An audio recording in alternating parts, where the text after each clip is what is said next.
মাহফিলে ভিডিও করা ঠিক, আর মহিলারা কি ভিডিও কি দেখতে পারবে? জি পারবে। বুখারীর কয়েকটা হাদিস। আব্দুর রাজ্জাক সাহেব কি বলেন? বুখারীতে হাদিস আছে মহিলারা ভিডিওতে দেখবে সে ব্যাপারে? হ্যাঁ হ্যাঁ আছে তো।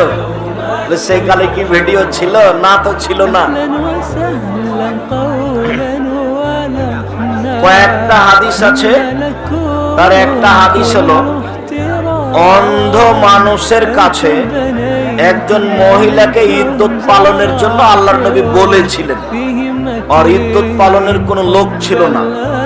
তখন বলেছিলেন যে আব্দুল্লাহ ইবনে উম্মে মাকতুম অন্ধ মানুষ, তুমি তো তাকে দেখতে পাচ্ছ কিন্তু ও দেখতে পায় না, তো তুমি সেখানে ইদ্যত পালন করো।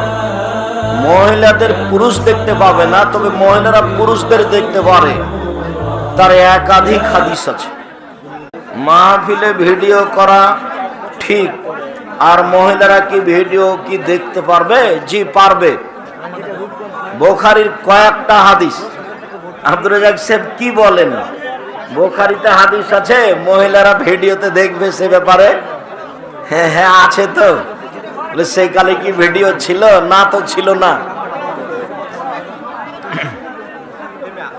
কয়েকটা হাদিস আছে, তার একটা হাদিস হলো অন্ধ মানুষের কাছে একজন মহিলাকে ইদ্যত পালনের জন্য আল্লাহর নবী বলেছিলেন, আর ইদ্যত পালনের কোনো লোক ছিল না। তখন বলেছিলেন যে আব্দুল্লাহ ইবনে উম্মে মাকতুম অন্ধ মানুষ, তুমি তো তাকে দেখতে পাচ্ছ কিন্তু ও দেখতে পায় না, তো তুমি সেখানে ইদ্যত পালন করো। মহিলাদের পুরুষ দেখতে পাবে না, তবে মহিলারা পুরুষদের দেখতে পারে। তার একাধিক হাদিস আছে।